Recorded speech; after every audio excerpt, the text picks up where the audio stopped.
ယောက်ျားလေးဆိုလို့ရှိရင်ငွေရှိလာတဲ့ဓာတ်ကိုမခံနိုင်ဘူးမိန်းကလေးဆိုလို့ရှိရင်ငွေမရှိတဲ့ဓာတ်ကိုမခံနိုင်ဘူးအဲ့ဒီအချက်ပေါ်မှာအနည်းရဲ့အမြင်ကိုလည်းသိချင်ပါတယ်အနည်းဆိုလို့ရှိရင်ငွေမရှိတဲ့ဓာတ်ကိုအများကြီးခံခဲ့ပေမဲ့အနည်းဘဝကိုဂုဏ်သိက္ခာရှိစွာအနည်းစောင့်တည်ခဲ့တာလေဟုတ်တော်တော်များများတော့ဒါပြောတဲ့အတိုင်းပါပဲငွေမရှိတဲ့အငွေချမ်းသာတဲ့ဓာတ်ကိုယောက်ျားလေးတော်တော်များများတိတ်မခံနိုင်ကြအောင်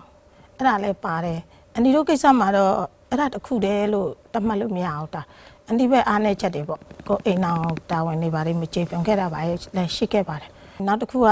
အန်ဒီတို့မထင်မှတ်ပဲနဲ့လေဒီအန်ဒီဆောက်လို့ရေလုပ်ငန်းကိုဦးစီးပြီးလုပ်ပေးနေတဲ့အကိုကရုတ်တရက်ဆုံးသွားခဲ့တာဟုတ်ဒီလုပ်ငန်းကိုဆက်လုပ်ဖို့တော်တော်လေးကိုအားငယ်သွားတယ်အထက်ဆိုင်လုပ်ငန်းတွေပါတယ်လေအဲ့ဒီချိန်မှာပြိုင်တူလိုပဲပြဿနာတက်တာပေါ့နော်သူပိုင်နဲ့ကိုပိုင်နဲ့အဲ့လိုကိစ္စမျိုးလေးတွေမှုခင်းလေးတွေဖြစ်နေလုပ်ငန်းတွေလည်း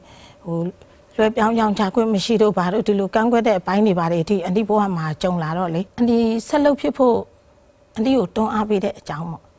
ညအိယာဝင်ပြီဆိုရင်အန်တီကလေးတွေအိမ်နေကြတာကြည့်ပြီးမှအချိန်ပေါင်းများစွာမျက်ရည်ကျခဲ့ဘူးလေဒီကလေးတွေကိုဘယ်လိုလူဖြစ်အောင်တယောက်ထဲမွေးရမလဲဆိုတာလေအန်တီကစိန်ခေါ်မှုတွေပေါ့ဘာတွေဖြစ်လာလဲဆိုအန်တီကအဲ့တော့ဒရိုက်ဘာလဲမထားအန်တီကဒီမောင်းတာဟုတ်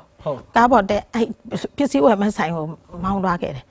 တခါအင်ဂျင်နီယာဘိုင်းနဲ့ပတ်သက်လို့ပြစရာရှိတဲ့တိုက်ခန်းရှိတယ်အဲ့တိုက်ကပဲပုံစံလေးကိုတော့အန်တီကကြိုက်တယ်ဒီပုံစံလေးဒီနေရာမှာ$3ကောင်းလားအန်တီကအဲ့လိုမျိုးလေးတွေကားပေါ်ခေါ်တင်ပြီးမောင်းထွက်သွား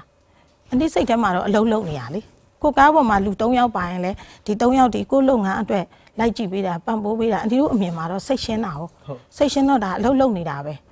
အဲ့လိုနဲ့အန်တီကခေါ်သွားဘေးကအမြင်ကြတော့ကားပေါ်မှာ2ယောက်ကြားပါသွားတယ်သူ့မိန်းမရှိတဲ့လူဆိုလဲအဲ့လိုပြောတချို့ကလည်းအန်တီကအဲ့လိုခေါ်တင်သွားတဲ့အပေါ်မှာဒီအင်ဂျင်နီယာအတစ်ကလေးတွေလည်းပါတာလည်းရှိရလေသူတို့စိတ်ထဲမှာအန်တီကပဲသူတို့နဲ့ရင်းနှီးချင်လို့ခေါ်တင်သွားတယ်ဒီလိုမျိုးလဲမြင်အဲ့လိုမြင်တာဒီလူဒီသူ့ရဲ့အင်ဂျင်နီယာဒီလူဒီသူ့ရဲ့ဗယံဆရာပါလို့အန်တီကတစ်မျိုးလုံးကိုလိုက်ပြောလို့လည်းမရဘူးတာသူတို့လည်းအကုန်လုံးလည်းမတိကြဘူးပေါ့နော်အန်တီအင်ဂျင်နီယာတယောက်ပေါ့နော်သူကတော်လဲတော်တော့အနေကဘယ်နေရာနမူနာပြစရာရှိတယ်ဆိုလဲအနေကသူ့ကိုခေါ်ပြီးမှတော့ပြတယ်ဘေးပတ်ဝန်းကျင်ရဲ့ပြောစကားတွေပေါ့သူယောက်ျားဒီအန်တီကားပေါ်မှာပဲပါပဲအဲ့လိုမျိုးတွေပြောတော့မိမဆိုမိမစိတ်တော့ရှိကြတာပဲလေသူတို့လည်းအပြစ်တင်လို့မရအောင်ဒီလုပ်ငန်းခွင်မှာလိုက်လာတယ်တို့လည်းများရန်ဖြစ်တာဖြစ်အန်တီကိုလည်းထိခိုက်ပြီးပြောတာတွေရှိတာပေါ့တော်တော်ဆိုးဆိုးဝါးလေးကိုရန်ဖြစ်ကြတာဖြစ်တော့အန်တီကတော့မပြောမနဲ့ရှောင်ထွက်သွားလိုက်တယ်ချက်တော့အိမ်ပြန်သွားပြီးတော့အိမ်ပြန်ရောက်လို့ကိုရဲ့အခက်အခဲတွေကိုကြုံခဲ့တဲ့ဒုက္ခတွေကိုပြန်ပြောစရာလူဆိုလို့အန်တီမအိမ်မှာတယောက်မှမရှိဘူးကလေးတွေလည်းအရွယ်မရောက်တဲ့အချိန်ဖြစ်နေတော့အန်တီလှုပ်တဲ့အလုပ်ကဒီခန်းထဲဝင်ပြီးငိုလိုက်တာပဲအဲ့တော့ဒီပြဿနာအန်တီဘယ်လိုနည်းနဲ့ရှင်းမလဲအန်တီကကိုစဉ်းစားပြီးမှဒီအင်ဂျင်နီယာကိုအလုပ်ထုတ်ပလိုက်ရမလားအလုပ်ထုတ်ပြီးရင်အန်တီကဘာဖြစ်လာနိုင်လဲအန်တီမှာဒီလုပ်ငန်းပိုင်းမှာအားနေသွားမယ်နံပါတ်1ကသူ့မိသားစုစာဝတ်နေရေးအန်တီဒီလိုအလုပ်နားလိုက်လို့ရှင်အထိုက်လျောက်တော့သူ့ကလေးတွေသူ့မိသားစုတွေဒီစာဝတ်နေရေးအတွက်ဒါအခက်ခဲလဲကြုံသွားနိုင်တယ်အဲ့ဒါဆိုအန်တီကဘာလုပ်မလဲအန်တီလုပ်ရမယ့်အလုပ်ကသူ့မိမကိုအန်တီကအေးဆေးဆေးနဲ့တွားရှင်းပြမှဖြစ်မယ်ဆိုအန်တီကအဲ့လိုစဉ်းစားပြီးမှအဲ့ချက်3ချက်တည်းမှအန်တီကအကောင်းဆုံးချက်ကိုရွေးချယ်လိုက်တယ်ရှင်းပြတယ်နောက်တစ်ခုကအန်တီတို့ကိုနမူနာပြောပြတယ်အန်တီဒါစိတ်လိုက်မှန်ပါနဲ့အလောတကြီးမဆုံးဖြတ်ခဲ့ရင်အန်တီသားတွေလည်းအခုလိုအဖေတကွဲမိတကွဲနဲ့ဖြစ်မှာမဟုတ်ဘူးပေါ့အဲ့တော့အန်တီကစိတ်လိုက်မှန်ပါနဲ့လုံးဝဘူးမှဘလို့မှညှိနှိုင်းလို့မရတဲ့အထိအန်တီခေါင်းမာခဲ့တဲ့အတွက်အခုအန်တီဘာတွေခံစားရလဲအန်တီကလေးတွေအိတ်နေတာကိုကြည့်ပြီးတော့အော်ငါကြောင့်မို့တို့အဖေတကွဲမိတကွဲဖြစ်ပါလားဆိုတဲ့စိတ်မျိုးလဲခဏခံစားရတယ်ဒါလေးတွေကိုသူ့ပြောပြတော့သူလက်ခံပါတယ်တချို့ကြတော့လေဒီအန်တီကအိမ်တော်လည်းမရှိလွတ်လပ်နေတယ်နောက်စီးပွားရေးကလည်းဘာပဲဖြစ်ဖြစ်အခုချိန်တော့တင်းနဲ့အနေထားမျိုးလေးတော့ရောက်လာပြီပေါ့လုပ်ငန်းရှင်အသေးလေးနာမည်တော့ခံလို့ရပြီပေါ့အဲ့အချိန်မှာဟုတ်ကဲ့ပါခင်ဗျာအဲ့တော့အန်တီတို့ငွေရေးကြေးကြောင်ရောကျင်တဲ့လူတချို့ကြတော့လေလက်ကားရမလားဆိုအပျော်တဘောနဲ့လေလိုက်ပြီးမှပြောတဲ့လူဒီလိုမျိုးတွေလည်းအန်တီတို့က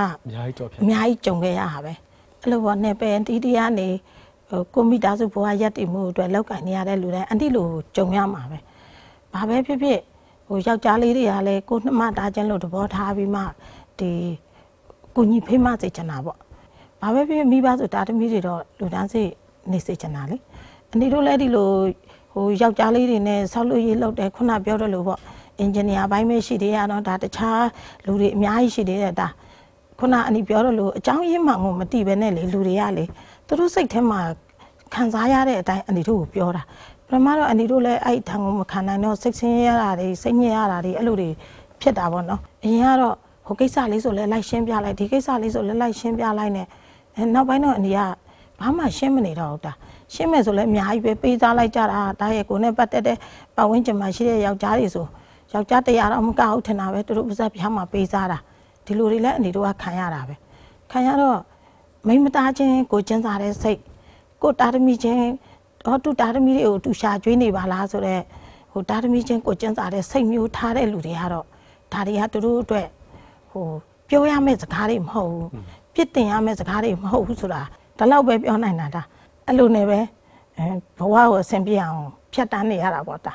ဟိုလွန်ခဲ့တဲ့နှစ်တွေစီကဒီရတနာတိုင်းပြည်အနေနဲ့ဆောက်လုပ်ခွင့်ပါမစ်တွေကို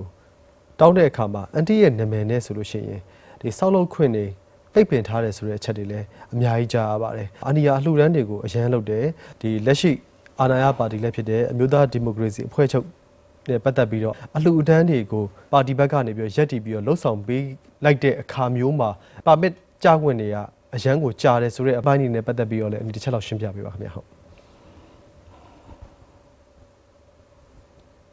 ်အန်ဒီကတော့ဟိုအလှူဒန်းတော့အန်ဒီကလောက်တာပေါ့နော်တကယ်ပါလားဗျာသိကြပါလေဟုတ်အန်ဒီကိုနိုင်ကိုဟုတ်ပြောပါဗျာအပြေရှာမရဘူးတားရေဟုတ်ကဲ့ပြောပါဦးဗျာဟုတ်အပြေရှာမရဘူးဘာလို့ဆိုအန်ဒီကအလှူဒန်းကတော့အန်ဒီကအရင်ကတည်းကအရန်လောက်တာလေငယ်တုန်းကလည်းဟိုတကြိုက်ရှိရင်တမတ်လှူရမလားတမတ်ခွဲလှူလိုက်တယ်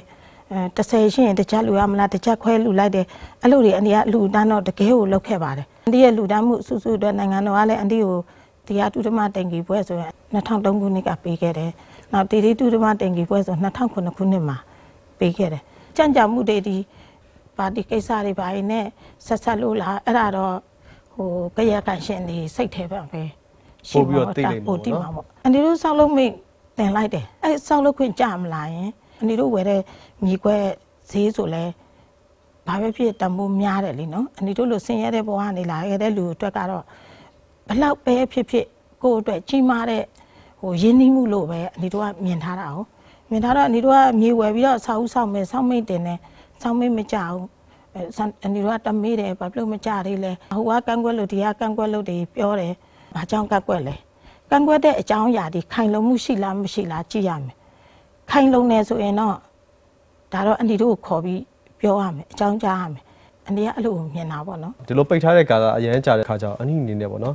်ဒီလိုဆောက်လုပ်ရေးလုပ်ငန်းတွေနဲ့ပတ်သက်ပြီးတော့ဘယ်လိုဆက်ပြီးတော့ run လဲဆိုတဲ့အပိုင်းတွေလည်းပတ်သက်ပြီးတော့သိချင်တာပါဟုတ်အဲ့ဒီဘွဲအပိုင်းတော့အန်ဒီစိတ်ထင်နောက်ကြတာတွေဘာတွေရှိမယ်မသိဘူးတာနောက်ကြခဲ့သည်ရှိတော့ဟိုစီစစ်မှုအပိုင်းစီစစ်မှုအပိုင်းမှာလိုအပ်တယ်လို့ပဲဖြစ်မှာပေါ့နော်ဟုတ်ကဲ့ပါခင်ဗျာလုပ်ငန်းကြံ့ကြာတာတွေရှိရင်အန်ဒီပဲလို့ဖြည့်ရှင်းလဲတာမေးတာလေအန်ဒီတို့ဒီဆောက်လုပ်ရေးလုပ်ငန်းကြီးတစ်ခုလုံးကိုမိတခိုနေတဲ့ဝန်ထမ်းတွေဒီ1000ကျော်လောက်ရှိရတာဒီမိသားစု1000ကျော်စားဝတ်နေရေးအတွက်အန်ဒီတို့ကဖန်တီးနေရတာအန်ဒီလုပ်ငန်းခွင်ကဒီဝန်ထမ်းတွေဒါတနေ့လုံးမှတနေ့စားတယ်အများကြီးပဲသူတို့ထမင်းစားတဲ့အချိန်မှာသူတို့ထမင်းကြိုင်လေးတွေကိုမြင်အရင်စိတ်မကောင်းတာဘဲဥပြုတ်တချမ်းကိုစားဖြူပြီးမှယူလာတဲ့ထမင်းကြိုင်တွေကအများကြီးပဲတာဒီနားပါဆိုပြီးဘာအကြောင်းအရာမှမသိပဲနဲ့ဟိုခွင့်ပြုချက်ကိုလေမချပေးပဲနဲ့ဘာအကြောင်းအရာမှမသိပဲနဲ့ခွင့်ပြုချက်မရတဲ့အပေါ်မှာအန်ဒီတို့ကစောင့်စားပြီးဒီလူ900 1000လောက်ကြီးအခက်ခဲဖြစ်မဲ့ထံကိုအနေနဲ့လုံးဝမခံနိုင်ဘူးတာဟိုကိုလုပ်ငန်းလေးကိုဆက်လုပ်နိုင်အောင်စူးစမ်းဆောင်ရွက်ခဲ့ရတာပဲတာမြေစည်းကွက်တွေအိမ်စည်းကွက်တွေရဲ့အနေအထားဆိုလို့ရှိရင်လည်းဟိုအကြက်တဲကာလာတွေကိုရောက်ရှိနေရဆိုတဲ့အခါကျတော့ဟိုလက်ရှိပေါ့နော်အန်ဒီတို့ဒီရတနာတိုင်းပြည်ဆောက်လုပ်ရေးနဲ့ကြည့်မယ်ဆိုလို့ရှိရင်ဒီဆောက်လုပ်ရေးလောကရဲ့အခြေအနေကိုသိချင်ပါတယ်ဆောက်လုပ်ရေးလောကအခြေအနေတော့တာရေးတပီလုံးအတိုင်းတာနဲ့အကုန်ပါနေကြတာပေါ့နော်ဟုတ်ကဲ့ပါဟိုအကြောင်းမျိုးမျိုးပေါ့လေဒီ နိုင်ငံရေးအခုပြောင်းနေရောနောက်ငွေကြီးစီးပွားရေးကြက်တဲကြတော့လေအယောင်းဝယ်တွေတိတ်ပြီးတော့မဖြစ်ကြအောင်ဖြစ်တော့အနီတို့တော့မှဒီထပ်ဒီဆောက်ဖို့အတွက်လုပ်ငန်းတစ်တွေဆိုဘာမှမတိုးချဲ့သေးဘူးဒီတိုင်းပဲစောင့်ကြည့်နေတာပေါ့နော်ဒီလက်ရှိကိုရဲ့ဒီဝန်ထမ်းလေးတွေဒီအလုံးမပြတ်အောင်တော့ပဲအန်ဒီကဖန်တီးနေရတာကိုရဲ့ဂုဏ်တိတ်ခပိုင်းဆိုင်ရာယောက်ျားလေးတွေအများဆုံးလုပ်တဲ့လုပ်ငန်းမှာလုပ်တော့ကိုပြောလိုက်တာများရကြအောင်မရှိဘူးကြုံခဲ့ဘူးတဲ့ဒါဒီမဲလားဆိုမဟုတ်ဘူးပြောချင်တဲ့လူကရှားကြံပြောတာပဲဒါအန်ဒီတို့ကျွေးတွေများတယ်ကျွေးတွေပေးစရာရှိတယ်ကျွေးမပေးနိုင်လို့နိုင်ငံခြားထွက်သွားတယ်ထွက်ပြေးသွားတယ်အဲ့လိုတွေပြောကြတယ်ဆိုပြီးအန်ဒီကလာပြောတဲ့လူလည်းရှိတယ်ကိုမငွေကြေးခက်ခဲပြတ်သွားတယ်ဆိုလို့ရှိရင်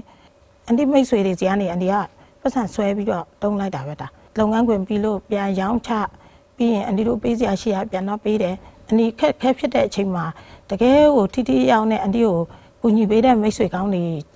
အကူအညီနဲ့ပေါ့အန်ဒီကလဲပြုတ်မသွားဘဲနဲ့ပြန်